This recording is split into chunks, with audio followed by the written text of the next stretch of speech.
Welcome for joining us tonight. Let's see how this goes. It's kind of late, so we'll see. It's happening. Tell your mommy now. Let's get it. Good evening.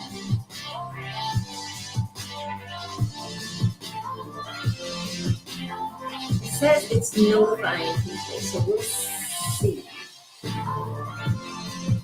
Swipe to see real-time performance. What does that mean? I have no idea. We're figuring things out tonight. We'll learn tonight. Let's get it. So where else are we live at? Where else are we? Mm-hmm. All these different places. Oh boy. We are on YouTube. We're on Facebook. In a couple different places. And we're also simulcasting on Twitch. Nice. Okay. We're not usually here this late, but let's see how it goes. Welcome, welcome. You come in, say hello, so we can say hi back at you. Yes, indeed. We're going to talk about dating, some dating do's, some dating don'ts, things that we see people do, things that we've noticed people struggle with. We're a little tired. It's been a long day. It's okay because we're happy to be here with you. Yeah, this you can evening. ask whatever questions you have. Yes, you can ask questions. You can put your questions in the chat if you're in TikTok or wherever you happen to be, because we can see all of the questions. And we will keep answering questions until I run out of line. Well, you don't have very much. I don't have very much, so y'all better get your money ready. What you want to talk about, put your offering in the mouth of the tiki god, and let's get it. Absolutely. So now you're going to have to make sure that you stop it yourself because it'll go to the shorter one now. Oh, yeah. Welcome, welcome, welcome. Okay, so tonight is y'all making me want to get comfy while I go get comfy. Exactly. Mm-hmm. So tonight is all about dating questions. And we'll start it off just because some of you guys may not know who we are. So we are the Infinite Couple, Baba Richard and Sri Namaste Moore. Mm-hmm. That would be us. Absolutely. Thank you, Khadijah. So we've been together now for, my goodness, 20 years. Thousands of years. Yes, many, many, many years ago. We walked in Egypt together, and before that on other planets, in other winds. We did that together, and now we've been together for 20 years. In this incarnation, we are married. We have 8 children who are all adults, ranging in age from 22 to 35 in our blended family. Mm-hmm. And we are ordained ministers, although we are not religious. We are metaphysicians, mystics, and magicians. And we return men and women to each other. That's our primary function. That's why we came to the earth, actually, is to return men and women to each other and to help people create, have the legacy of legendary love. This should not be a rare thing. This is supposed to be as common for humans as breathing air. And Mm-hmm. it is a sad state of affairs that we've gotten into where men and women literally do not know how to be with each other. You don't know how to do it, how to make it work, how to get it started, how to sustain it, how to keep it going, how to find your person if you're currently single without listening to all the echoes of your past situationships and experiences and saying to yourself, well, the first thing I need to do is make sure that doesn't happen again. And which is like the worst thing to do. That you can possibly do is to worry about mistakes of the past, because the past is no longer with you. Or it is with you and with you only. Inside the recesses of your head. Those experiences don't live anywhere else but inside your own dome. So the sooner we disconnect from those as a potential influence or power source, the better. Well, should they even live in your head, though? Well, I think that Because here's when the we talk, thing. yeah. When we talk about that, I think that there are levels to this thing. And when you're first starting out, like next level, when we start talking about metaphysics, when we start talking about brain physiology, when we start talking about how your mind wires and fires, and we go through that, then you can look at it and say, you know what? I shouldn't have this in here at all. Right. And honestly, that's where you need to be if you really want to have a really ecstatically happy, frictionless marriage. You can't have that kind of marriage living in the past, right? Right. And constantly with the specter of what you have been showing up in your life. That's just not how it works. You have to be willing to let go of the past and live in the present and move towards the future. And one of the things that we've noticed is the tendency of people to be so fixated on the past. And you have your culture, your human culture is very focused on the past. It's always about what happened to you, who did it, what happened to you, who did it, who was wrong, who was right, what happened to you, who did it, who was wrong, who was right. Right. If nothing happened to you, then what happened to your people? Right. If you don't have a people, what happened to your gender? It's like everybody's looking for some vector into the past, and thereby being able to figure out what's going to happen in the future by looking in the past. Now, that doesn't work, right? Mm-hmm. If you've ever driven a vehicle, you understand this. You cannot look in the rearview mirror and get where you're going at the same time. Right. Right. That's why you can look at the differences in size, and that'll tell you what they're for. Rearview mirror, obviously you want to glance at it, right? Because it's not that it's not important at all. Mm-hmm. It carries some importance, but relatively small in relation to the size of the windshield itself, which is huge. That's where we're going. That's what we're looking forward to. And so in order for us to get there safely, that's what we need to be paying attention to. Exactly. So as you are on your dating journey, there are certain things that we notice and that we see when people are dating. And so, by the way, I'm just going to drop this here because some of you guys aren't going to be with us for very long, and I don't want you to miss it. If you're on TikTok and you go to the link in my profile, you will find the top link is called Dating for Marriage for Women.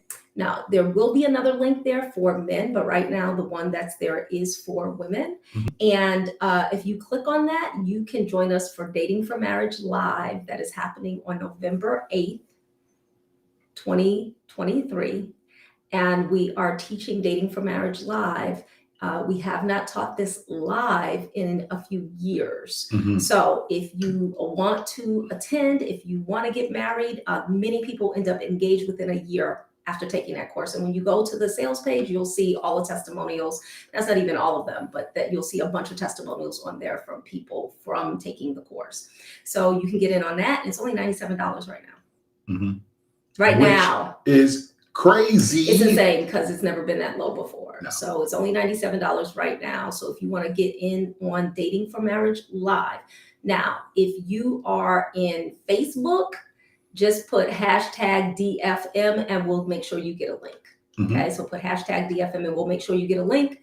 And if you have already taken Dating for Marriage, you've taken one of the previous iterations, you still want to take this one because this one has updated material, updated structure, and updated offers. And so we want you to have the opportunity to get the newest, the greatest, the best, because humans are constantly evolving. And as humans evolve, what happens is you need new things, like how people dated 50 years ago, 30 years ago, 20 years ago, 10 years ago, 5 years ago is already obsolete. So 6 months ago, you need new data. So you need a new structure, and that's what we provide in Dating for Marriage. It is not just energetics. That's not what we teach. We do teach the energetics, but we also teach the practical application in a step-by-step format. So it's just an order that you need to follow. And when you go to that page, you'll see all the testimonials where students say over and over and over again, just follow it. Just do it the way they say do it. Even if it doesn't make sense to you, just do it. It works. Do it the way we say do it, and you will find your beloved, and you'll be on your way to living your life together within a year at the outside. We've seen it happen as quickly as 6 weeks. For some reason, I just got a message that for some reason it auto-corrected Q&A to AMA. Don't worry about it. Q&A, AMA, I mean, same difference. Ask me anything or Yeah, Q&A. it can be ask me anything or Q&A. We don't mind either way. Okay, so let's start here. While we're waiting for you guys, when you give us questions, we will interrupt what we're talking about to talk about whatever questions you have. But I saw something interesting, and it was this. A group of ladies made a list of places men shouldn't take them on a first date. Ooh, I saw, what am I drinking? A delicious red wine. It's a Cab. I forget. Oh, it's a Cabernet. Cabernet Sauvignon. 2018. And it's called Intrinsic. Do you like it? I love it. Can I have some more, please? Absolutely. So I'm gonna go get you some. Well, she's going to get the wine, and we'll show you the label when she comes back. Let's talk about it. I saw this list, and originally when I saw it, it's a list of this all started. Let's rewind a little bit. This all started when a woman did a skit. It was discovered. Initially, people thought it was real, but it was a skit when she was absolutely refusing to go into the Cheesecake Factory because she, in her mind, she thought the way I'm dressed and what I look like and what I have to offer is so ultra that I am simply, the Cheesecake Factory is beneath me. I'm not going in. And so the gentleman who was playing the part of the would-be date in the skit actually said, well, if you don't want to go into the Cheesecake Factory, then your next stop, at least on my watch, is your home address. And I'm going to take you there, which he did. And she was somewhat put out by that. But, I mean, he was respectful as far as I could tell. Yeah, this is the label to it. And it's called Intrinsic. Yeah. And it is, it's pretty delicious. Anyway, so I'll pour myself a quaff of this libation. Put that there.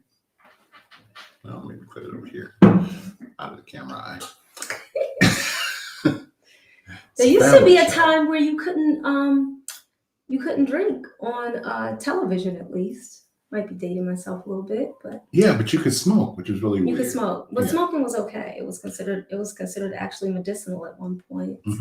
Hey, did you know some actors got paid in cigarettes back in the day when they got their big break? It was like, yeah, they filled your garage up with cartons of cigarettes, and that was your pay. Anyway, we were talking about how this whole thing started with the woman who was doing what we subsequently discovered was it was staged. Oh, was it? Yeah. Okay. Yeah, it's a stage. She's actually she kind of does a kind of thing that we do. She's actually I believe she's a therapist who said that she does that kind of work. Anyway, they were trying to prove a point or make a point by setting up that scenario, which woman says, I refuse to go into the Cheesecake Factory. And it's a good point because I have actually seen women do that who it was not staged. And so even though hers was staged, there are many women who are behaving that way, right? And so some of the places, here's a list of places women absolutely refuse to go on a first date to, and thank you to the ladies who reached out to me to help me on my list. So the first one was Cheesecake Factory. You want me to just list them? It's 28 things on here. So. Okay, well, go down until you get bored with it. Well, I'm done already then. Okay. The second one is Applebee's. The third one is Chili's. The fourth one is Chipotle. The fifth one is Olive Garden. So we can stop there. Or you want me to go further? Sure. The sixth one is the movies. The seventh one is your house. The eighth one is any fast food chain. Number 9 is Buffalo Wild Wings. Is wing. Okay. So the women who are behind this are saying, absolutely not on the first date. I do not want to go to any of these places. Now, I would say that there is one on that list that I agree with, which is on the first date, going to your house. I think it's number 7, right? I agree with that one. You should not be going to a gentleman's house on your first date. Um, it's just inappropriate, know each other like that at that point, right? Yeah, there's no reason to go to your house. I think that what's missing when I look at these is the question that I ask is, what do you feel? And maybe some of you guys can answer this because I'd love to hear your thoughts on this. What do you feel the first date is intended to prove to you as a woman?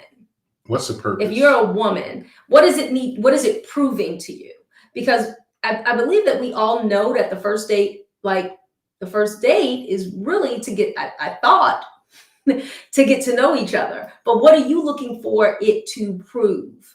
What is he trying to prove to you on your first date? Okay. All ladies, what are you looking for on the first date? What do you feel like he needs to prove? What are you gleaning from that experience? And the reason I'm saying, what does he need to prove? Because if you're going to have a list of, I refuse to go here on the first date, then there must be something that you feel like, because he needs to prove to me, or that shows me. So what is it that you're seeing? What if a man is invited to a woman's home on the first date? That woman is not displaying wife characteristics or high quality womanhood, so he should decline her. He should decline her, especially if he's serious about finding a love for life. Right. Yeah. Yeah. Let's see. His generosity of providing, its chemistry or compatibility. Him paying the bill shows his generosity. I think it's about effort for the first date to show me he wants me. Low effort shows he isn't that interested. For me, is to get to know him further to determine if whatever felt like a match online or over the phone matches or grows in person. Yeah. Yeah. Somebody said, really? I love getting free content from you all. Thank you. It's so rich. You are welcome. Nothing other than good conversation and compatibility. Absolutely. Displays of ethics and kindness. Awesome. Somebody said, really? I don't know what that is for. Chivalry for me. Okay. Okay. Some of these places are fine, but nope, not your house or fast food. Mannerisms, personality, compatibility. Okay, those are good. Those are good. Right. So I agree with many of the things that you all are saying. Fundamentally, the first date is to get to know the person, to see if you are interested enough in them to decide to want a second date. Right. Now, there was one that said it's about effort. Not really. Because he doesn't know you to necessarily feel like you are worth the effort. Now, this is hard for women to hear. That's not to say that he should just treat me any kind of way. No. But when you have these really high, like he should do this and he should do that and show that he thinks I'm worth it, you have to ask yourself a simple question. Why would he feel that way about you when he does not know you yet? Let me add something to that. And you said it with, he does not know you yet. Why would he feel that way about a stranger? Exactly. You are a stranger, You're a stranger to him. And he's a stranger to you. You're strangers to each other. And I applaud your courage for reaching out and making the connection that would establish the foundation for a first date. Yes, yes. But recognize these are two people, two sovereign individuals who do not know each other. Exactly. So all of your, whatever you think you quote unquote bring to the table is not evident yet. Not yet. And that's not to say you.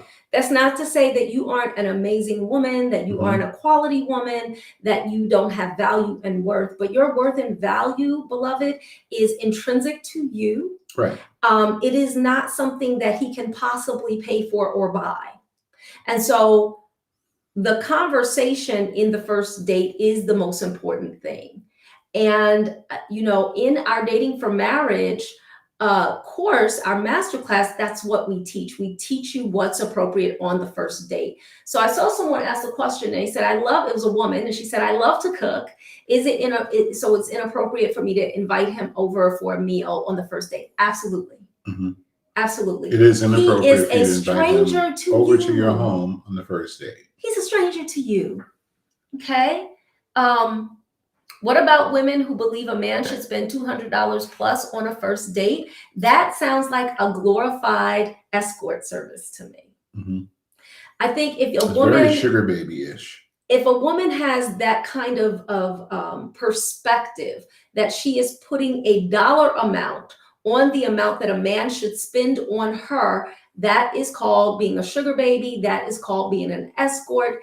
That is called being a call girl. That is not called being wife material. That is not called looking for your legendary love, which is what we specialize in. And so there's nothing wrong with wanting a man who is generous. And I feel like some of these women, that's really what they want, is they want a man who is generous, and they desire a man who identifies strongly with his masculinity and desires to provide. And there are ways to ascertain if a man desires to provide, and if he really identifies with his masculinity. That has nothing to do with how much money he spends on a date. Right.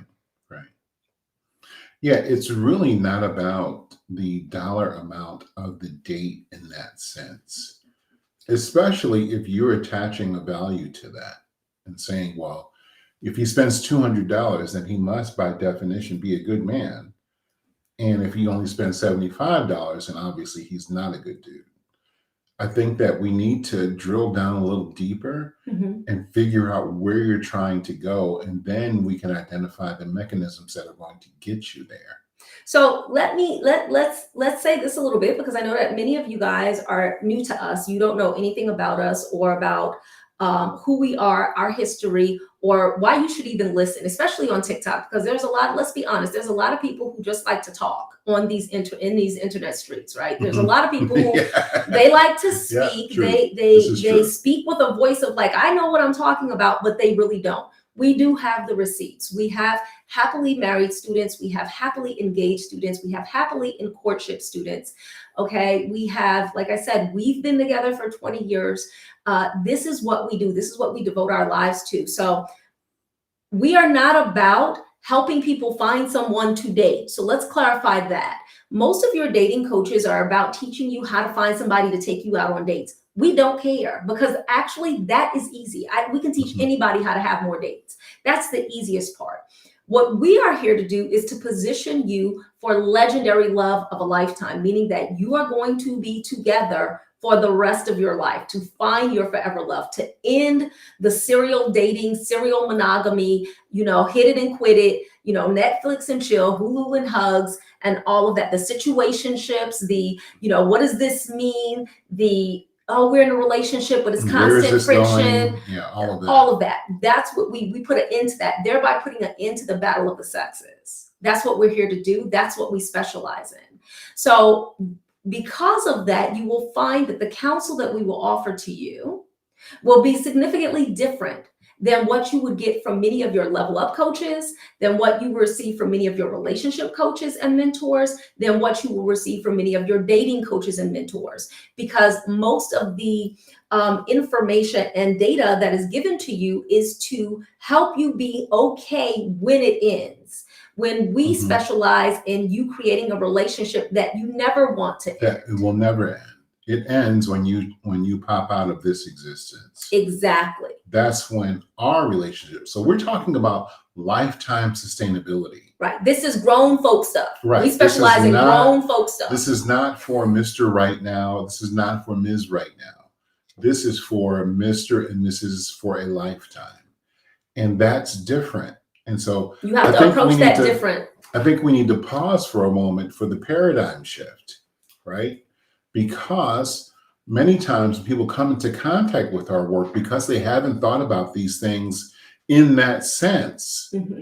The fact that that is even a possibility is a serious paradigm shift. Exactly. Now, while you're shifting, let me throw this on the Barbie so that we all be on the same page, which is another way in which we differ from folks that are in this industry.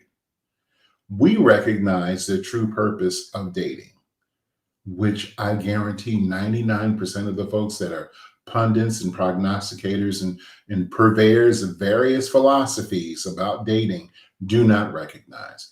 Dating has one purpose and one purpose only. And dating is to create a container for you to find out who you are going to marry and spend the rest of your life with. Yep. It is not to hang out. It is not to just get to know somebody. It is not to establish whether or not they're cool or a nice person. It is not to have serial, sexual surrenders or conquests or however you want to structure it. It's for none of those things. The purpose of dating is to provide a container within which you will establish and understand who you are going to spend the rest of your life with. That is what dating is for. Now, when you do it our way, this is why you go from dating to courtship to marriage. When you do it their way, you go from dating to it didn't work out, to dating to it didn't work out, to dating to situationship, last for a few years, wasn't going anywhere. I finally had to get out of that one. And now I'm in recovery from dating, period. And now I'm looking for somebody who's going to help me with all the baggage that I've accrued from all of these missed opportunities and stuff that basically didn't work out. Right. Because when you are here's what is the truth. You do not have to live a life where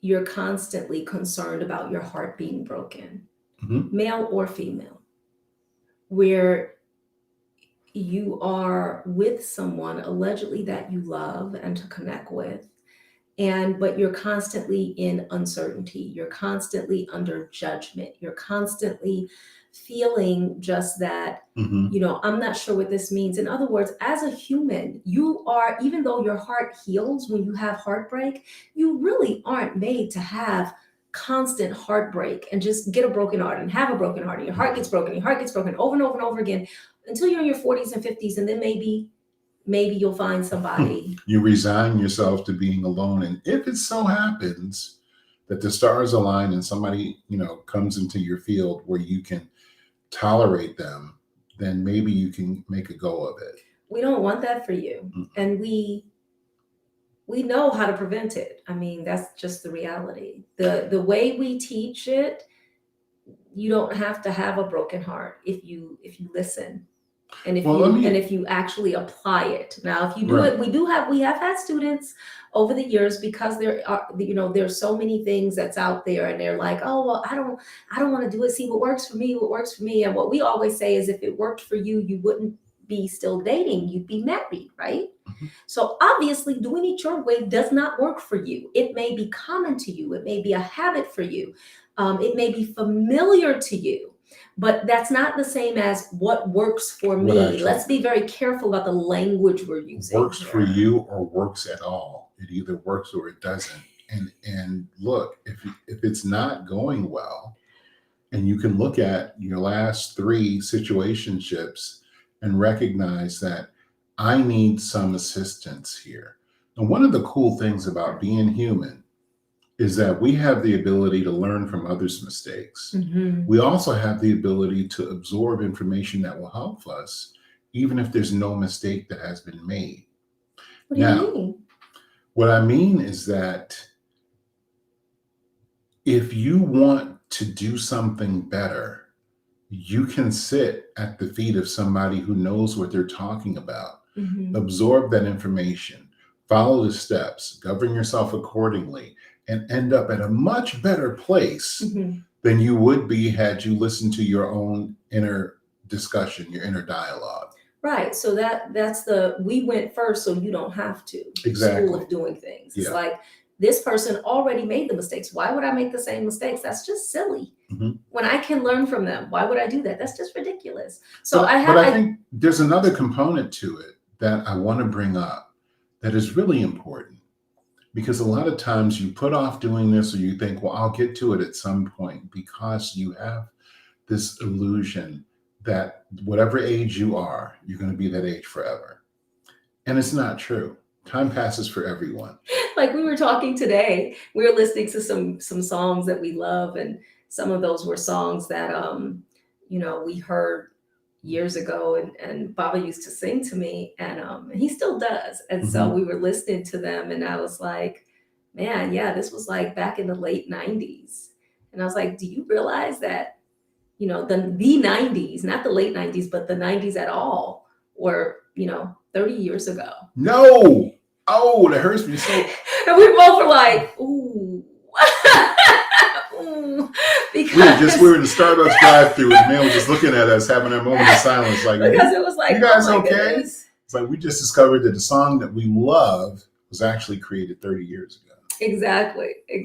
Okay, so I saw a few questions, Uh-huh. and I kind of wanted to bring them up. Okay. So one said, on the first date, should he pick you up, or should you meet him at the location? And so what are your thoughts on that, Baba? My thoughts on that is that it depends on your physical locale. If you are in an environment where there's public transportation, it's like, in order for you to be able to get there, you're going to have to do something in order to make that happen. Mm-hmm. Then that's a different story, and you may be looking at, okay, what's most convenient? You're driving an hour, I'm driving an hour for us to meet at whatever location. I'll meet you there. We'll meet there. Now, if you are if you're in a more urban environment where there are, mechanisms for you to be able to take an Uber or a Lyft or something like that and get to where you need to go, there can be a possibility where you can drop by and pick you up on the way to wherever you are going. And that's okay too. But that's not often feasible, depending on where you live. It's just not. I think that it is a good idea for him to not pick you up on a first date. And here's why. It's a safety issue. You don't know. Again, this person is a stranger. So if this was an introduction through a matchmaker, which we didn't mention that, but we are matchmakers. So if you want us to find you, like literally find a custom match just for you, okay, go ahead, click on my bio, go to Linktree and reach out to our team, or reach out to us on Facebook, and we can begin that process. You can join our database and move on, and so on and so forth. But let's say you were introduced to this gentleman because this is a woman asking the question, by a mutual friend. So your friend knows them.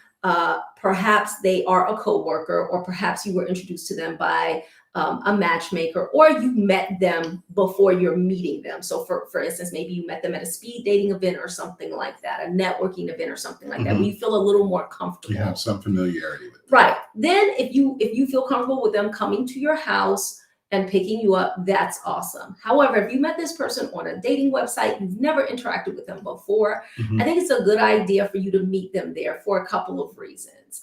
One is, the biggest reason is because of safety. Okay, you don't want this person necessarily having your address and knowing where you live, because if they are have stalker tendencies, if they don't know how to take no for an answer, you don't want them being able to come to your home, especially if you live by yourself. Now, this is less of a concern if you practice multi-generational living like we do with some of our adult children. If you live with, your father or brother or uncle or something like that, and there's a male presence, this is less of a concern. But if you don't have a male presence and you're living by yourself, or even if you're living with other females, I would not suggest it. I would suggest that you do safety first. If you do decide that he will pick you up, always make sure that you have two things. You need to make sure that you have money for whatever you're doing, and that you also have money for an Uber home. And here's why. If he turns out to not be a gentleman, yes, you set the standard, you have the expectation, but the reality is he is a sovereign being and you cannot control him. You could look as high level as you want, and he could still end up being somewhat of a cad. Okay. Mhm. So if he is not a gentleman, you want to ensure that you are not going to be stressed about, oh my gosh, what if he doesn't pay for this meal? Because that's going to make you more awkward and uncomfortable, because you're going to spend the whole time wherever you are worrying to pay for the meal or not, or worrying about, like, if at the end of the date or towards the end of the date you're not really feeling comfortable, he's getting a little handsy, you're like, I'm not really sure if I want him again driving me to my home and I'm in a car with him for that distance. So if you have an Uber, then, or the option of Uber or Lyft, then that gives you other options. So that's some things to take into account in that situation. Someone else asked, what if there's no chemistry? We encourage you to not focus on chemistry until at least date 3, at least. And that's because chemistry can often take time to develop, and it's based on your comfort level with the person. Many people, again, when you're dating for marriage, many people are used to focusing on that instant chemistry. But that instant chemistry can often, it's actually just a biological thing. It's not like some secret, special, super spiritual indicator of anything. And what can often happen is it can obscure the truth of this person's character, of their values, and of the likelihood of you guys to be able to create a relationship and a marriage that will last a lifetime. Well, here's the thing about chemistry. And I think what's important about this is that you recognize your own limitations. A lot of times people look at chemistry and they're like, well, something is wrong with them because I didn't feel something. The reality is that on a first date, you don't know enough about each other to have chemistry. If you do feel some stirrings, it's in your own head because you don't know that person yet. Chemistry will come once you have enough data points where you can feel comfortable with this person and you can cultivate a fascination with how they are and who they are and what they are and be interested in them. So what I hear you saying, and I think I don't want this to be missed, is that a lot of times what is perceived as being chemistry then on those first dates, if you feel like you have that, it's really based on your projection of who that person is, not the reality of who they are, because you don't know them. You don't know them. Exactly. If you feel chemistry and you just met them, and it's 100% you, boo. Yeah, somebody said it'll come later. Projection. It'll come later after the nerves settle. Okay. Right. That is a straight projection if you feel it right off. Now, after you get to know them, I mean, think about it. You go to work every day. You are part of a quote unquote team. You find reasons and you know from experience that some of these people are extremely likable, and you wouldn't even give them a time of day in normal, regular, just running past them in the supermarket. But because you're in there 8-10 hours a day with them, now you know them. You may even consider some of them your friends. Now, let's go over to a dating scenario. You need to give it time to be able to ask the questions that are going to translate in your mind to being important information that you need in order to feel like you know a person. And we teach you what those important questions are in Dating for Marriage. Absolutely. And we also show you how to ask them. Dating for Marriage is an amazing course. This is the first time we're separating. So we used to teach it as for men and women, but we've separated it out. So now we have Dating for Marriage for women, which is on the 8th of November. And then we have Dating for Marriage just for men, which is on the 10th of November. And again, it's only $97. We've never had it at a price this low. You will have access to it for a year. And if you attend live, you're going to actually get to ask questions. We're going to give you guys a form so you can ask all the questions that you want, and we can come in and we'll weave the answers to those questions throughout the course. Okay. It's structured, it's ordered. It makes it so super simple. If you're on Facebook or any other platform besides TikTok, you can just put #DFM. If you're on TikTok, just go ahead and click on the link in my profile. And the first thing you will see is DFM for women. If you are a man, you will notice that the DFM for men is not there yet. So you can just go ahead and check us out you can just go ahead and click the link to my Instagram and just say, hey, I'm interested in. Put hashtag DFM anyway. We'll just get you the information. And when you go to Instagram, go ahead and click on my Instagram link on TikTok. And then when you go to Instagram, send me a message and put DFM, and I'll make sure you get the DFM for men, because the live won't be up anymore on TikTok after we finish. And we encourage you to do this because while we have taught this course before, those of you who took it, the original that we call DFM Vintage, you know that the DFM that we taught in 2021 was completely different. Well, guess what? The one that we're teaching now is also completely different. We've received some new codes, some new downloads, some new insights, and some new orders that makes the process even more simple. Yeah. And so we're going to be putting that in the new course. And people are asking us, like, how long does it last? It's only for one night. Yes, because we're going to go from 6 until done. So that may be 6 to 9, that may be 6 to 10, it might be 6 to midnight, it might be 6 till 2. Hopefully it won't be 6 till 2, but we're gonna go until we're done. We'll go until we're done. Right. And we're gonna have some breaks in between. So it's not a marathon where it's like, y'all hang in there. Yeah, we're gonna have some breaks. We're gonna have a good time. We like to have fun. So we're gonna have a real blast. And so we encourage you. And what you'll get afterwards is, of course, all of the replays and everything like that. And someone asked, will we get a file of dating, courtship, engagement, etc. questions? You will only get dating questions and questions to ask before courtship. So this is one of the big distinctions, is that historically when we taught dating for marriage, we took it from dating all the way up to engagement. We're no longer doing that because it creates confusion. What we found is that those students, while like 80% of 90% of the students who took it would have, if they followed it completely, they would have amazing results. But then when we would see some students who would keep struggling, what we found was that they were struggling because they kept trying to jump over to questions and things that you do during courtship when they were just dating. They weren't going deep enough in the dating because they were trying to jump over into the good stuff in courtship and engagement, and that was creating distortion. And so in order to prevent that, we did two things. We separated men from women, because how women should date and how men should date are very different. You guys are very different. We teach gender polarity, but we teach dynamic polarity. So it's not the polarity that most people, men should only do this and women should only do that. That's not how we teach it, okay?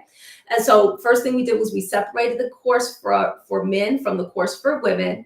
And then the second thing we did is that we took out everything from courtship on, and that's a new upcoming course called Getting to I Do, which takes you from courtship through the altar. Actual getting married. Yeah. Yes. And we already have other courses once you're married and things of that nature. So that's a second course. So if you're interested in that, again, send us a message and I'll make sure that you get on the list to be notified when Getting to I Do becomes available. Okay. Great questions. Okay, so here's another one. And so yes, there will be a bunch of questions to ask. Someone else asked, they made a comment. I can't find it right now, but there was a comment made that said, some constantly experience broken heart even after marriage. And I want to address this directly because it speaks to something that we often see, which is everyone has a horror story of someone with an unhappy marriage, right? That does not make marriage problematic. What we found is that the reason why people are having unhappy marriages and the reason why the divorce rate is as high as it is because people do not know how to choose. How to choose is the most important thing that we teach, honestly. In the whole dating for marriage thing, how to choose is going to be a huge part of the teaching. Why? Because everything, the success of everything depends on that initial thing. What is happening is that people who do not know how to choose are now saying, how do I make something edible out of this crap salad that I've created? And there are more than enough people who will teach you how to do that. Instead of just telling you that you know, and it's one thing if you didn't have this information and you're married, we definitely can help you. You okay? You want some water? Okay. We can definitely assist you with navigating through that and help you get to a place where your marriage is amazing and phenomenal. We've done it with many people. Okay. Absolutely. We've taken people from the verge of divorce to ecstatically, happily married. So it is possible. Mhm. That said, if you aren't married yet, why set yourself up for that kind of journey? You don't have to have that kind of journey. You could just pick someone who you have an innate compatibility with, an innate ability to grow together with, and build your marriage from there. And because people don't know how to choose, this is why you have so many people who are experiencing broken hearts within their marriage, because they think, well, I was in love with this person was in love with me, and our marriage sucks, and that doesn't seem right. But we were in love. And what we say is, okay, so let me break it down to you like this. Let's say you like to go camping. And so you go and you get a tent, and you get whatever goes on the ground, a tarp or whatever, to go under the tent, right? To try to keep it from, sinking if it rains or what have you. You get some lights to go hang from the top of the tent. You get an air mattress. This is the barest minimum of camping experience that we will do. Okay, prefer glamping, but this is close enough, right? And so you've created this situation where, okay, I can go camping. This will be fun for what? A couple of nights, right? Maybe, at max, like maybe 3 or 4 days. Okay. Now, let's say you took that and now you're going to try to turn that into a house. Your campsite, you did not do the necessary excavation. You did not find out the necessary things to find out if that is a good site for building a house on. You just know it's safe enough for a tent. But if you were going to build a house there, you would look around and find that, wait, stuff hasn't been cleared. There's trees everywhere. This ground is way too soft. We're not going to have a good foundation. Actually, this area floods a few times a year. Holy cow. Okay. That's what happens when you are approaching dating through emotion only. It's like, I just love you. Oh my gosh, you're so amazing. I just love you. We just fell in love. Right. But you didn't build a foundation that could sustain you, that could withstand storms, that would be stable, that had heating and cooling and electricity and potable water and all that. You don't have any of that in a tent. So it was great for that momentary, but not so good for sustainability, which is why you date differently when you're dating for marriage. Okay? Exactly. Somebody asked the question, can one still date and find the one, even if they are older, though, after making all those mistakes? And I would say, absolutely. Here's 2 things that seem like they're on opposite ends of the spectrum, but actually are really important for those who are older who are dating. First thing is that there are a lot of eligible people who are also looking for their forever love. And they're in their 40s, 50s, 60s, 70s, right? And beyond. Yes. They don't want to be alone anymore. They know that love is important, and they're willing to do the work in order to make a relationship work with that special someone. So it's available.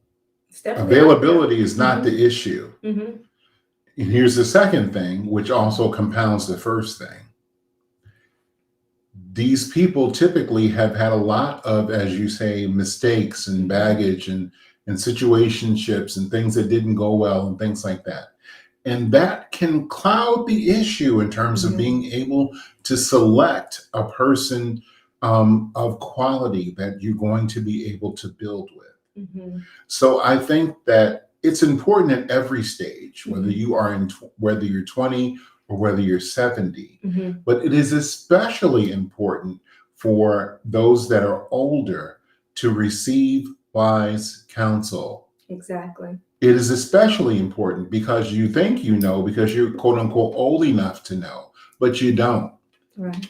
And so what we say in those situations is, let us help you so that the people who you are even considering are the people who match up with your specifications, the people who understand and who want a person who, who loves this type of thing, who has these types of values. Because, and this is the third thing, which I didn't mention, but I think it bears exploring, is that if you're in your 50s and 60s and 70s, you are on the second half of your journey here. And so you literally don't have time to be jackballing around saying, well, let's see how this is going to go. Right. You know, for 3 years with this person, for 5 years with that person, etc. You want to make sure that if I am considering 5 different people, all the people that I'm considering have, you know, compatible values, our worldview, outlook, education, you know, they have all of these things up front. So now when we're going on a date, you know, all that stuff has been out of the way. We know why we're here, and we also know that we at least have the foundation to be compatible with each other. Exactly. I'm an older woman. His age matters to me. How much older should he be from me? At least a few years would be good. A few years would be good. Just not younger. 5 to 10. Yeah. Well, it depends on how old you are, doesn't it? Yeah, if you're 100, maybe, you know, one person's 110. Maybe. Well, I mean, if a woman is like 60, should he be 65 to 70? I think that the difference in age as you get older matters less. Okay. So if you're 60, you know, he can be 60 or he can be 61, 62, 65, right? But if you are 20, if he's 30, that's ideal. Yeah. You know? And if you are 30, if he's 40, that's ideal. Right. And again, this is something that many people are like, no, that's too old. But here's the thing. If a woman is with a man who is younger than her, she will not listen to him. She's just not going to listen to him. It's just the nature of women. She's going to feel like, I know more than him. I have more experience than him. It's not saying that she won't love him, have affection for him or any number of other things. And there are things that cause women to desire younger men. One of which is the excitement. If she's older, it can make her feel beautiful again to have a young man who is interested in her. The other thing is that she may perceive him as being more interested or more vital, having more vitality. And if she's if she's co-opting a masculine energetic, she might actually crave, the fact that she sees him as being more virile.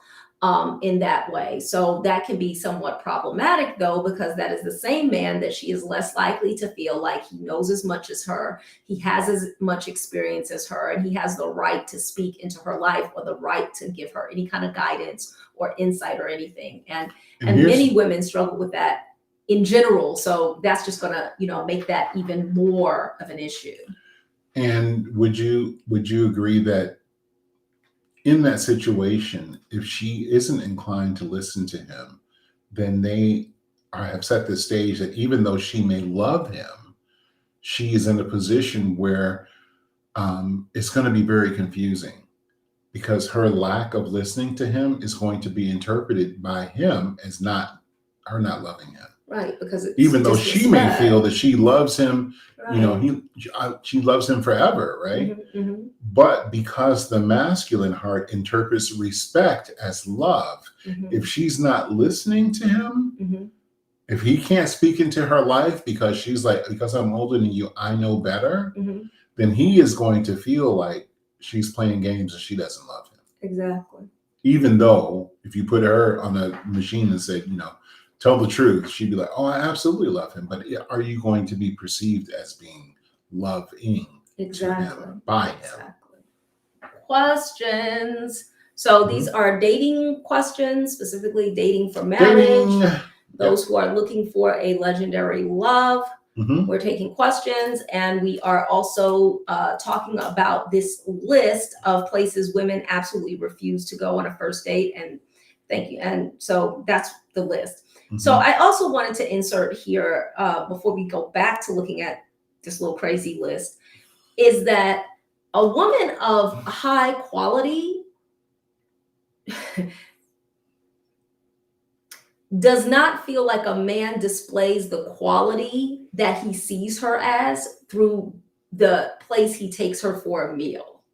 The only women who feel like that are women who aren't of high quality, are women who aren't used to nice things, are women who, are really, they have a background of being not well cared for, perhaps, and they're trying to prove something. They want the man to prove to them that I am valuable. And if you are looking for him to prove to you that you are valuable, that is a sign that you don't already feel valuable. You don't value yourself? Yeah. So you're looking for him to prove it, this stranger that you don't even know. You're looking for him to prove it because and you're measuring there's something in you that doesn't feel valuable. And you're measuring that proof by the number of zeros or number of digits that are on the bill. Yeah, you're using money to measure your value, but you're priceless, beloved. So money is too common and too low class and low caliber a medium of exchange, a barometer, to determine your value. It's just ridiculous. We have very wealthy clients, as well as clients who aren't as wealthy, and very affluent clients, and we're entrepreneurs, and so those are the waters that we swim in, and we're very thankful for that. And I will say that we know many wealthy men who their first date, they took her out for ice cream. They took her out for coffee. And they are generous men. But the way they saw it was, I want to get to know her. I want to sit down and have a conversation with her. So if you notice the women and the people who are teaching you that he should never, that's just telling you something. They are all people who are trying to get you to prove that you are worthy and try to help you, like prop you up with your self-worth. But, when a woman already has a great deal of self-worth, she's not looking at the date as anything, the where we're going as anything other than an opportunity to converse with him. So let's see some other places. You should never take a woman on a first date. This is what the list says. This is not us. This is what the list says. To Red Lobster, a buffet, IHOP, Denny's, the gym, or church. We have some more. We can stop right there because those are good. Those are good. Yeah.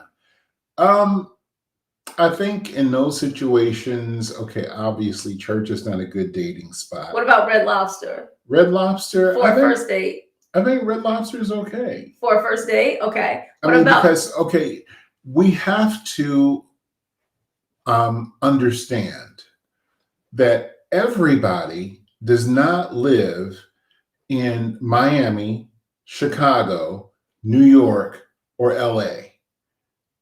So if you live in someplace else other than those, Red Lobster might be the nicest place within 20 miles of your location. In some cities, yes. In some cities, that's just the name of that's just the deal.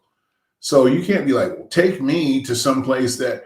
Well, guess what? We do not have a Capitol Grill within 500 miles of where we live. Somebody said they didn't hear Beyonce where she said, if he F me good, I might take him to and they multi-millionaires, right? So I think they're I think they're big billionaire class now. The gym, health is wealth, fine with me. I wish y'all read these little comments. We do. The gym is health and health is wealth. Fine with me. So here's the issue. Why I actually agree with not the gym. It's not a context. First date. It's the context. This is what we're talking about. First date. The gym is not a good place for a first date because, again, the whole point is to have a conversation with a stranger. You do not know this person. You do not want to place yourself in a situation where, you're sweating all over the place. He's sweating all over the place. And if we're probably not going to really work out anyway. Yeah, that's good. Then you shouldn't be there. That's not the point. The point is not to say, hey, let's know that we have the shared value of the gym or of health. And because that's part of the conversation you would have on the date. You can have a conversation about that on the first date. Right. you can certainly, I mean, if you're on date like 6, 7, 8, 9, then you're getting more into your life interests. And so then I think it's entirely appropriate for you to work out together, etc. But you are in the process of building a relationship at that point.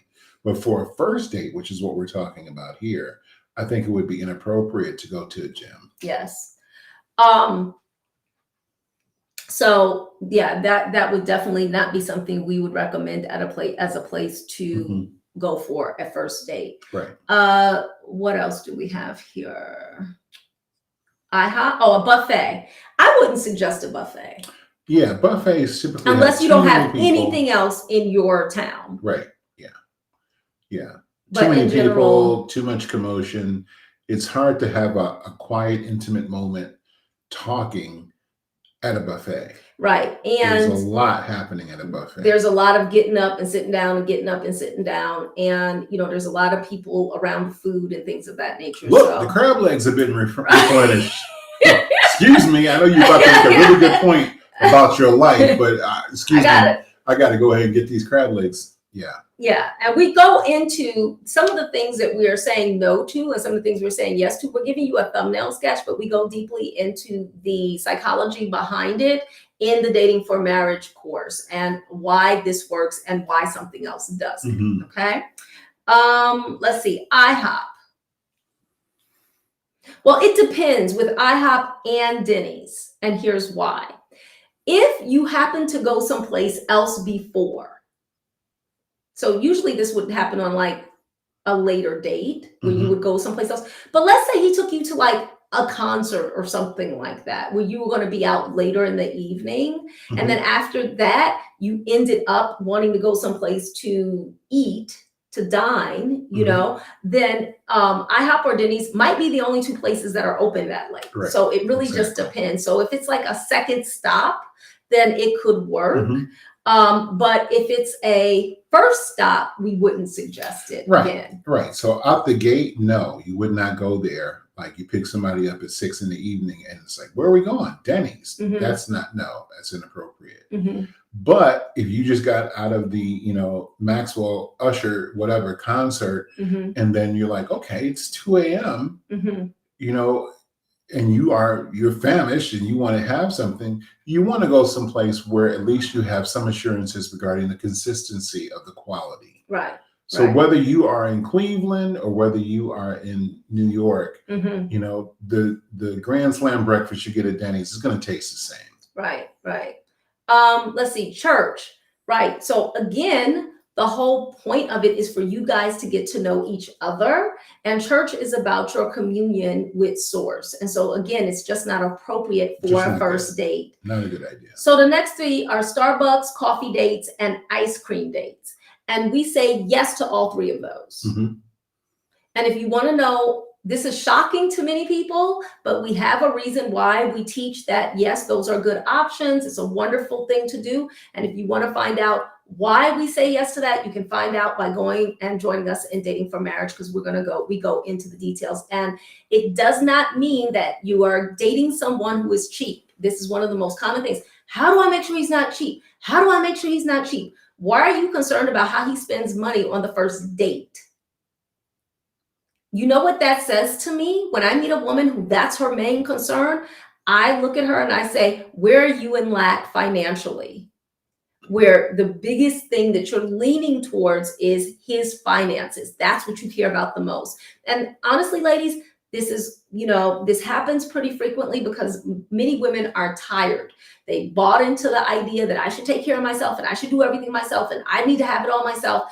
And now they've done that. They believed it. And now they're exhausted. And they're like, I just want a man to take care of me. I don't want to do this. They told me it was going to be fun. It's not fun. It ain't fun. I'm worn out. I want somebody to come and take care of me. And ladies, I get it. I'm a woman. I get it. But you want the right person to be in that position. And that is not what you want to lead with if you want to understand what his character is like. Yeah, so we are married. We are a couple. We've been together for 20 years. And we are matchmakers. We are dating coaches and mentors, relationship coaches and mentors. We are also metaphysicians, mystics, and magicians. We've done this, what we do for a living, for a very long time. We were in ministry as well as in corporate before we began doing this. We have 8 adult children, and we have many successful marriages, courtships, and engagements under our belt. We always say we do this in part for anybody. Anybody can come from any religious persuasion, etc. A lot of people who really resonate with what we teach are people who don't necessarily consider themselves a specific religion, but they are very spiritual, and they also are interested and desiring to have some polarity in their relationship. And so we teach something that we call dyadic consciousness and dynamic polarity. We're the founders of that work. Thank you so much for asking. Yes, thank you for joining us, Christo. Someone said, I actually found coffee dates to be way less pressure for a first date. You're still trying to figure out if you even want to sit down and have a whole dinner with this person. Exactly. Which is a really good point. That's one of the reasons why we teach that in dating for marriage. Absolutely. Absolutely. I'm dating someone a few years younger right now, and it's been great. Do you recommend we stop dating based on the age gap? Would you follow this man? How long have you been dating? Are you dating for marriage? Like, there's a lot of questions. Are you dating for marriage? Right. We don't know how big the age gap is. We don't know how you guys started dating. Did you guys intend? Are you looking for a husband? Is he looking for a wife? Like, there's a lot of really specific things, very specific questions. And that's what makes the dating for marriage, our signature system, that's what makes it so effective, is because we understand order. Right now, what's happening in the dating scene is literal chaos, and then triage. Chaos and then triage. Chaos and then triage. Chaos, triage, surgery. Okay? And we believe you don't have to get on that you can get off of that wheel permanently. But in order to do that, you really have to listen. You have to humble yourself, and that's hard for people. They think everybody thinks they know, because pairing up is something that humans have done since the beginning of time. So everyone's like, all humans know how to do this. I will know how to do this too. But obviously there is something missing in that we have an over 50% divorce rate. And for every subsequent divorce, it goes up. So it's 50% for first marriages, 60 something percent, almost 70% for second marriages, and 80 something percent for third marriages. The more people you know who are divorced, the higher the ratio or the tendency that you yourself will get divorced. It's a social contagion. Okay. And people are getting married later and later and later and having children later and later and later. Many people will never meet their grandchildren because they got started so late.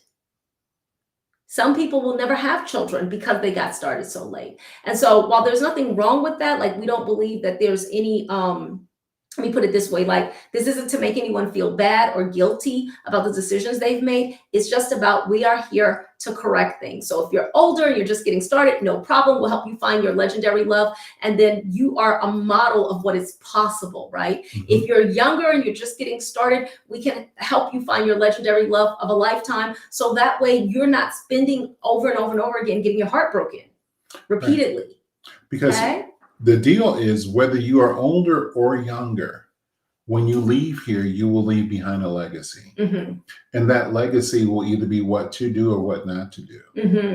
And I think that a lot of the things that people are experiencing are because of the lessons that they've been taught. So if you don't have in your own family a track history of people having sustainable marriages that last for a lifetime, then you might be a little deficient in this area. And that's where you need to avail yourself of the expertise that's going to help you be able to make those long strides that you need in order to get to where you're trying to go sooner than later. We don't want you to go through a steady stream of situationships until you reach some, like, you just level of tiredness or just resignation. And it's like, well, it's not perfect. We don't really like each other like that, but You know, any port in the storm. Right. It is what it is. We do not want you to have an it is what it is kind of life. Mm-hmm. That's not good. It's not fun. And that's not the legacy that you want to leave behind. Right. Right. So we want you to win in every single strata of experience that you consider winning in. And we believe that you can. And we believe you absolutely can. Yes. Okay, so here's a few more. Family functions, movie night like Netflix, Hulu, etc. Somewhere that requires a long drive, or bowling. Mm-hmm. Family functions, no. Not for first date. It's too easy for folks to start making assumptions and put you both in a very awkward position. Yeah. You don't even know that person, and somebody you come in with them, and then some family members is about time, and families. It's a big thing. What happened to so and so? Yeah, their attempts at levity, where everybody understands. It's like somebody has to be gradually introduced to your family unit, such as it is, and understand their particular brand of humor and how they express love in order for that to be a positive engagement. Mm-hmm. That's not the place to be doing that on the first date. Right. Movie night, again, it's too intimate. That's too much intimacy. And not enough for talking. A first date. If you're at your house with Netflix and Hulu, you're like, we can pause and talk. No, that's when you end up in situations where you're like, oh, my panties fell off. I don't know what happened. We accidentally slept together. Right. Oops. And the ubiquitous, where is this going now? And then now it's, where is this going, right? Mm-hmm. Because you're going to try to make that into something. So no, that's just a bad idea. You will have, again, dating for marriage. The whole idea here is that if this is your person, you will have a lifetime of doing all of these things together. Stuff. Right. You'll go to family things. You'll go to church together. You will eat fast food. You'll eat fast food if that's your thing. You'll have a movie night. Like, you're going to have all of these things, right? But they happen later, not at the beginning. Not the beginning, no. Somewhere that requires a long drive. Now, this is an interesting one because some people might say, well, no, that's good because you can do a lot of talking. And to some extent, that could be true, but I don't think it's a good idea for a first date. Mm-mm. A first date, both people need to be unencumbered and undistracted. Mm-hmm. If you're going for a long drive, unless you're sitting in the back of a limo, somebody's got to drive. Mm-hmm. In which case, at least part of their attention needs to be on the mechanism of driving itself. Mm-hmm. So that's going to put them at a disadvantage in terms of being able to give their full attention to the experience of you mm-hmm. and you them. Right. So later on, when you guys are in a relationship, go on your drive. That'd be awesome. But for a first date, no. Bowling. I think bowling is a horrible choice for a first date. And I think also other games of that can become somewhat competitive. Competitive, yeah. And here's why. Again, you don't know each other. You don't know if this list was comprised by women. I would love to know what men think. Like, I would never take a woman to on a first date, because that would be amazing, because I think that men may have different ideas. But when it comes to bowling, you don't know if she's prepared for all of that. Like, she's planning on going on a date, right? Like, I have nails. I cannot bowl. It's just not going to happen, mm-hmm. right? It's not going to be a good situation. It's not going to be a good situation because okay, so now what do I do? So remember that she's a woman. And if you place her in a position where you guys are competing against each other, I've seen guys take women on, first dates where she's doing the axe, she's throwing an axe and stuff like that. And I think those are just not really good ideas for a first date. Even if you're a cowboy, we're in Texas right now. Bob's from Chicago. I'm originally from New York. I've lived all over the place. So don't hear the New York accent. That's why. Okay. But even if, you are in, you're like, oh my gosh, we own a ranch, or I'm a farmer, or I'm a cowboy, or what have you. And you're like, I'm rustic and I want a rustic woman. There's nothing wrong with that. You can do those kind of rustic activities, horseback riding and all that kind of stuff later. But for a first date, don't have that kind of tone, because you don't know yet if she's that kind of woman. And you don't want to deal with the nerves too. And anything involving a lot of physical activity is even if she is that type of person, she's probably not prepared to be that type of person on the first date. It's like she's got on her skirt and heels, and now you're at a bowling alley where you're going to have to do something that you're not familiar with doing. And here, grab this 9-pound ball, swing it behind you, and throw it down the lane in a skirt that is that short. Exactly. She's going to be uncomfortable. It's just her nails are going to get messed up. Her shoulder and stuff is going to hurt tomorrow. Right. You don't know. She may have shoulder issues or something like that. Like, you really just don't know. So you want to take that into account when you're choosing a place to take a woman. Like, you want to make sure that you're taking into account the fact that she is a woman. She's not a buddy. Okay. She's not your bro. She's a woman. So handle her different. Handle her gently, tenderly. And again, we're going to teach you all of this, fellas, in a dating for marriage for men. You will learn how to date a woman. Okay. Nightclubs, a hookah bar, a bar for just drinks, Waffle House, and sports events. Yes, all please don't take anybody to Waffle House ever for anything. On that, I can't see. Hey. Waffle House is an institution. There is no better place to be when it's 4 a.m. and you really need to have a waffle before you go home because for whatever reason you were overserved at wherever you were. Huh? I don't like The waffles are kind of flat, but it's okay. and squishy. You get eggs and you get bacon, you get sausage, you get bad coffee. Let's just be honest. Don't go to Waffle House. It's not good. Right. It depends on what kind of woman that you are talking to because, well, I happen to be married to a woman whose aesthetic, her general aesthetic, far exceeds Waffle House. You know when I go to Waffle House? When I had a boat in the marina that was right down the street from the Waffle House. And so you're working on the boat, it's like, man, I forgot to eat.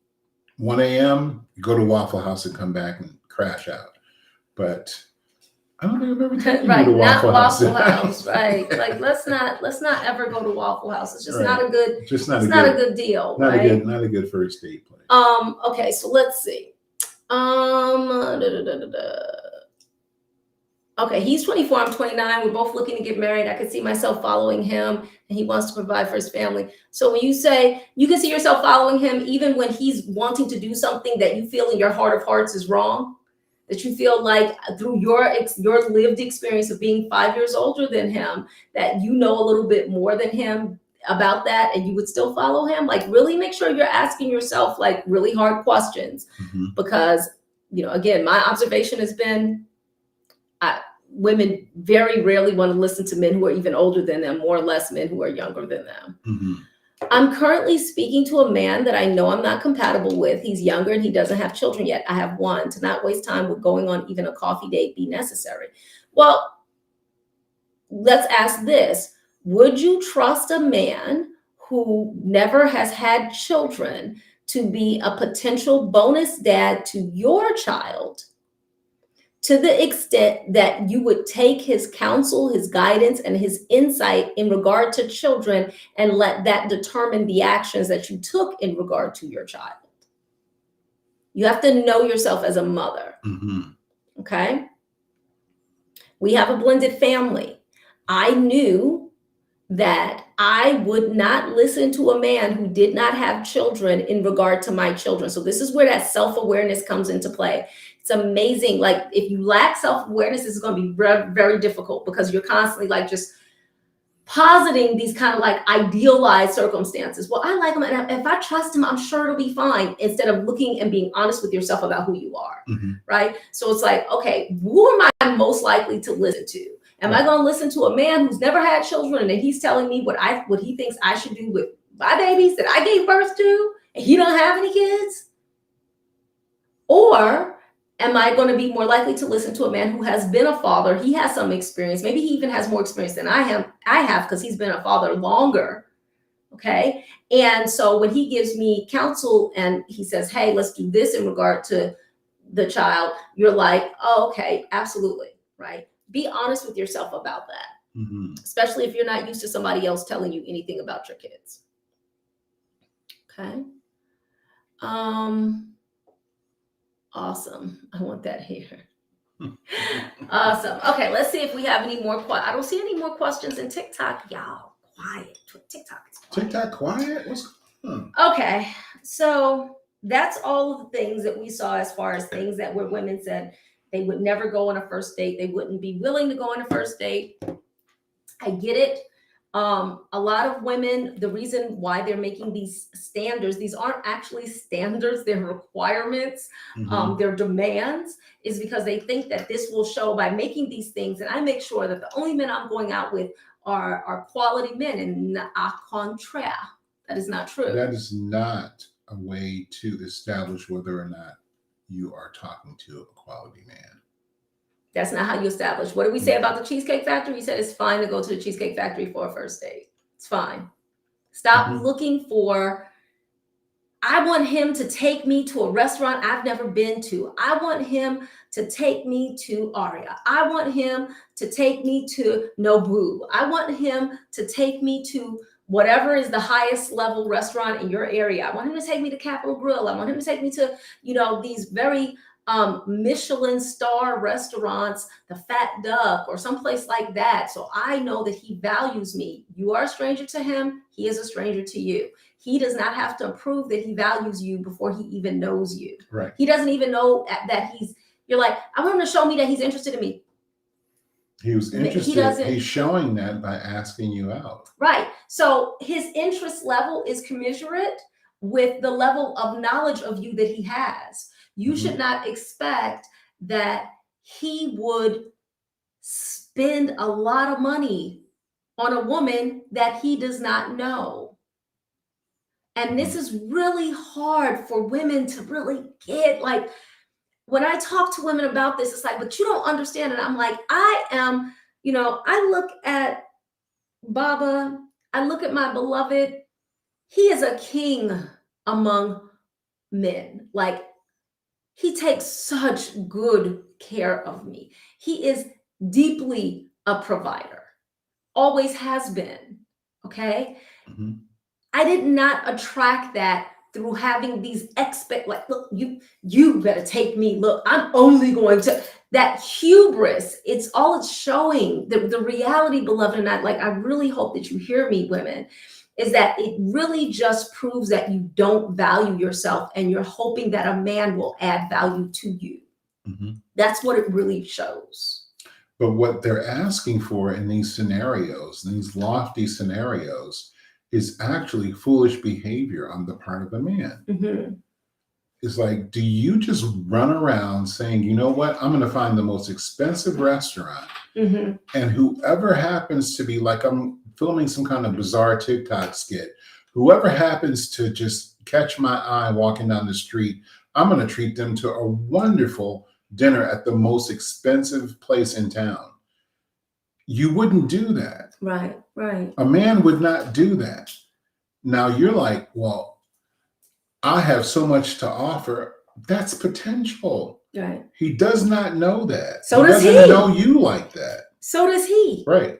So if you looked at it like he has so much to offer, then you'd understand, like, oh, okay, wait a minute. Instead of just seeing you as like, that's that I'm the prize kind of mentality that a lot of women have fallen into. But you need to understand that men are a gift as well. They offer so much to us as women, and you have to respect what he offers as well. Now, I don't believe a man should ever ask a woman what she brings to the table, because it's not about, she doesn't need to bring anything to the table. It's the value she adds to the table with her presence. And we teach men how to know what that value would be before he marries her. Because some women bring the table down and some women bring the table up. Some women elevate and some women bring things down. And so we teach men how to tell the difference, because men need to be savvy and wise in the women that they choose, right? Absolutely. So here's a question. Someone said, how long should you keep talking to a guy online until you meet in person? Like, if you've been talking for weeks but haven't met yet? I think that our general counsel with respect to how soon you should meet is as soon as possible. The only way there should be a protracted back and forth online is if something absolutely prohibits you from actually meeting. You're in New York and I'm in Colorado. Yeah. Obviously, we're not going to meet tomorrow or this weekend. We're going to have to do some things in order to be able to meet. I think in that situation, it's appropriate to keep talking back and forth. But in other situations, if you guys are in the same town, no way. Absolutely. You should not be talking for weeks without meeting. And understand that there is no such thing as online dating. There's only online introductions. In other words, you have not started dating that person until you have actually gone on a date in person. In between that, you are simply having a conversation with someone, but you want to ensure that that conversation makes sense. And we teach you all of this in Dating for Marriage for women and for men. We teach men how quickly to move, and we teach women how quickly things should progress and how to respond, right? In such a way to be an invitation so that you are receiving more invitations to dates. Will we learn what we should add to the table in the mastermind? Yes. No, well, in the Dating for Marriage, yes. In the Dating for Marriage course, absolutely. Because we are specifying on women and on men. So for women, you're going to learn how to prepare for dating, to get your mind right, your mindset piece. We are going to spend a little bit of time on that. You're going to learn how to engage, how to meet gentlemen, where to go to meet gentlemen, how to dress on your dates, how to conduct yourself on your dates, how to ascertain what's important, what questions to ask, how to be an invitation. Most women don't understand that they are off-putting to quality men. I've heard this from men, especially men from all over the world. I've heard men say this, that American women in particular are off-putting, and they don't realize it. They don't know how to be soft. They don't know how to be an invitation. They don't know how to be gentle. They don't know how to be responsive and receptive. They think they're being responsive and receptive when they're just being passive, because they don't really know the feminine. And so we're going to go really deep into what the feminine is. They're being abrasive, and that's not showing up in the way that they want to be received. Absolutely. Absolutely. And women who follow our counsel, they get tons of dates with amazingly high quality men, with the men who date them say that they are phenomenal women. The men who follow us, one of the things is that they meet women who respect them, who respect their masculinity, who aren't trying to get them to be more like women, who aren't trying to get them to be softer and get in touch with your feminine, and I need you to do this. And they are meeting women who respect that they are different from women and hold men in a positive and high regard, because I teach women how to do that. And the important thing too is that the men that we teach also learn how to articulate what they're looking for in a way that it can be understood and repeated. So that way, when they are explaining and talking about who they are, what they are, and why they are, they're doing it in such a way that it can be received by the feminine. Exactly. And that she knows what you're looking for, and you also know what you're looking for. So it eliminates all the guesswork of trying to see how this is going to work out. Absolutely. Now, for our more affluent clientele, you might actually enjoy our matchmaking offers, where we will literally use our extensive network to find and match you with people. So no more dating apps, no more going out trying to find people. We will bring them to you, and we will give you options of who to date, and a certain amount of those options in a certain period of time based on the contract and the contract that you sign up for. So if you're interested in that, just go ahead and send us a message, and we will get you more data about that. What are some key things you think men and women should look for if they're online dating on apps, like in bios? Oh my goodness. So we cover this really extensively in Dating for Marriage. We actually show you how to set up your bio. We tell you what kind of photos to have on there. We tell you what needs to change. You should be saying what you need to say in your bio. Your bio is you until you can show up and say, okay, I'll take it from here. So a lot of people don't understand that. They're just putting stuff out there thinking that, well, this is good enough. You need to have an absolute stellar bio, and we can certainly help you with that. Why? because in a swipe left, swipe right type of world, You need to stop the you scroll. need to stop the scroll, and you need to know the actual things that you need to say, the titles you need to have, the poses, the pictures you need to have, the words you need to say, your interests, how you describe yourself and what you're looking for. All of those things need to work in concert so that you are able to attract the woman of your dreams. Right. Or the man, because ladies do need help too. Yeah, ladies need help too. But I've seen a lot of the guys' profiles, and well, let's put it this way. She should not try to be attracted to you in spite of what you put in your profile. Mm-hmm. She should be attracted to you because of what you put in your profile. So we'll give you this one tip for free. Take the sunglasses off. You are missing many quality women by having sunglasses on in your photos. Take them off. We know you're cool. Mm-hmm. Okay. There'll be plenty of opportunities when the sun is out and you need sunglasses. Yeah. Take the sunglasses off. Right. Take them off. And ladies, stop with the selfies. You should not be able to see the phone in the photo. So if you're standing in front of a mirror to take the photo, right. Go out and get someone to take the photo for you. But he doesn't want to see you standing in front of a mirror in a bathroom, in a hotel, wherever, and you're taking a picture of yourself. It's just not a good look. So let's not do that. I hate it when they say message me and ask to get to know me. Right. So that's a plea. It's a cry for help. It's like, please be interested in me despite what you see here. Because this is crap, and I know it's crap because I made it.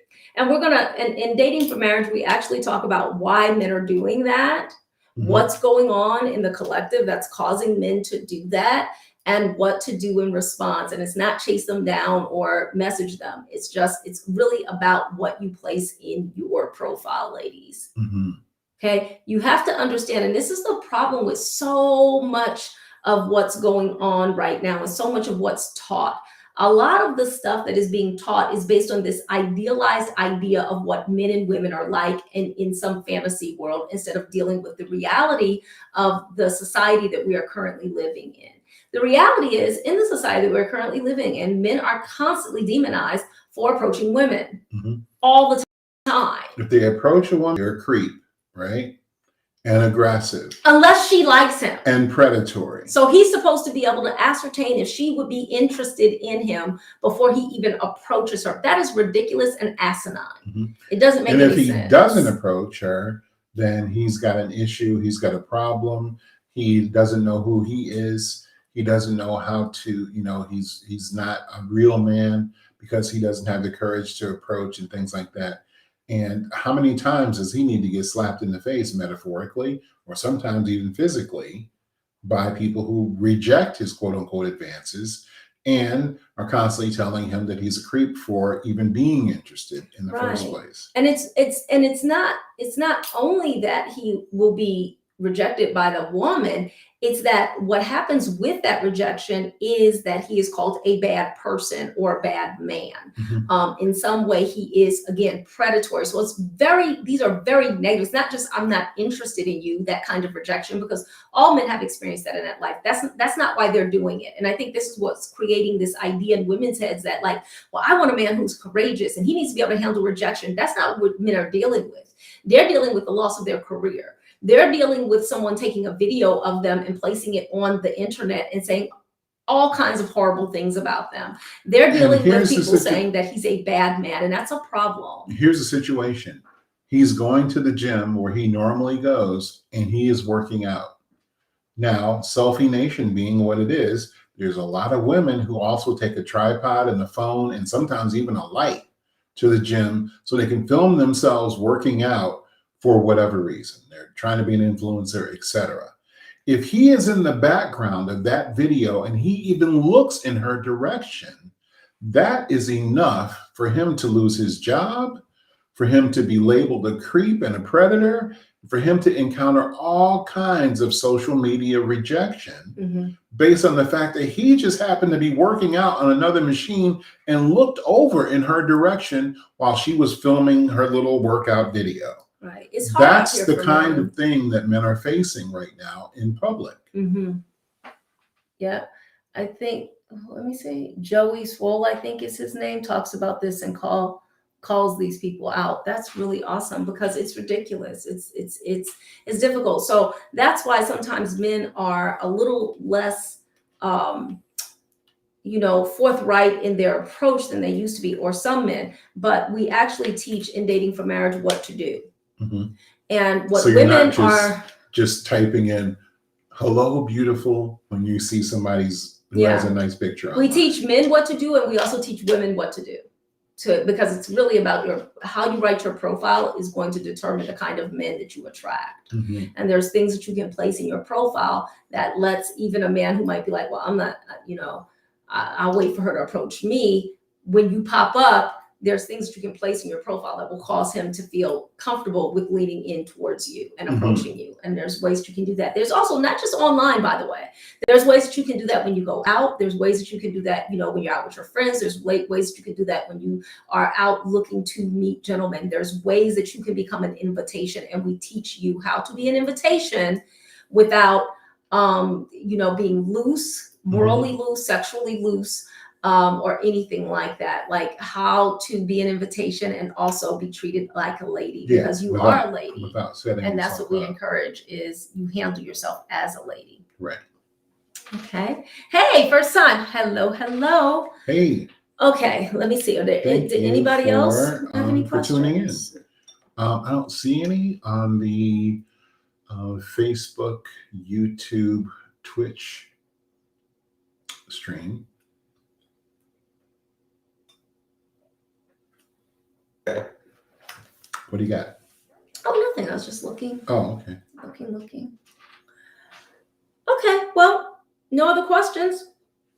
Guess you guys know everything you need to know. Okay, so, oh, by the way, I do want to mention this. When you join Dating for Marriage, you also get access to the Dating for Marriage Telegram channel, which is where all the other Dating for Marriage students will be. And it's an amazing space. Sometimes I go in and I ask questions. I answer questions in there. Sometimes I come into the one for women. I come in and I actually drop tips and different things to support you in your journey. So you also get access to that. How do you deal with wandering eyes? We don't.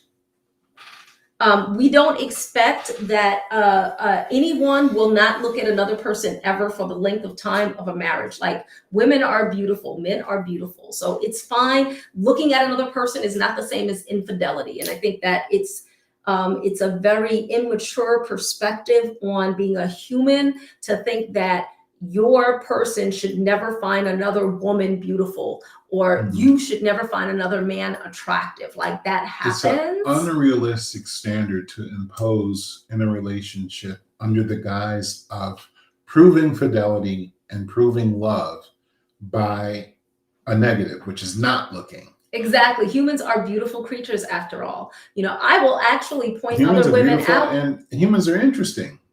And they're also ridiculous too. I'll actually point other women out to Baba sometimes and be like, oh my God, she is gorgeous. Did you see her?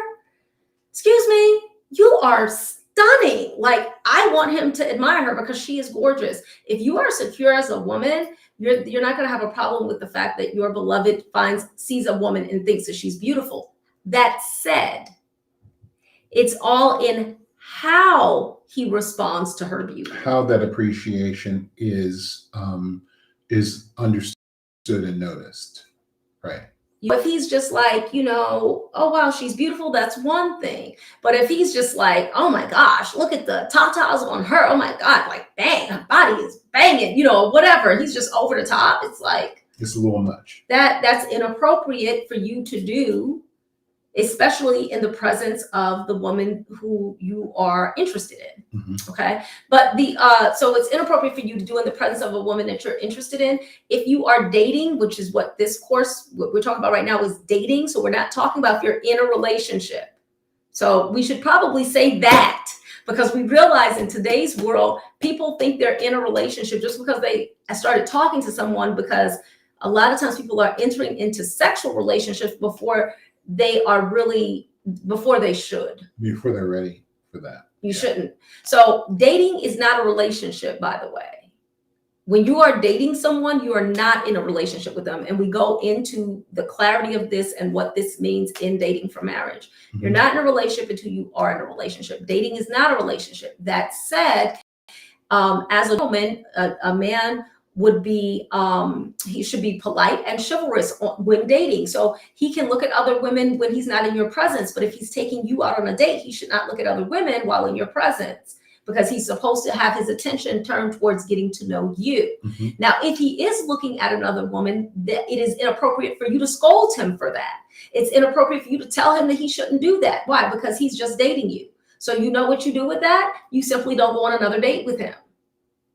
Why? Because it's not your job to raise him, right, or change him. If he asks, well, can I take you out again? No, I don't think I want to go out on another date with you. Why? Well, I noticed that it seemed like you were very interested in all the women that were around, or a number of women that were around. And I just prefer to go out with a gentleman who I'm able to keep his attention for the whole date. And since that didn't happen, I'm going to say no to that. But I really do hope that you find what you're looking for. Okay. He's obviously looking. So that's the response. All right. Anything else? Yeah, absolutely. So I said exactly. It's how he responds. Exactly. Exactly. All righty. So this has been a great evening. Again, if you're interested in the Dating for Marriage course, it is $97 for now. The price will go up. It is not going to stay $97. It's $97 for now.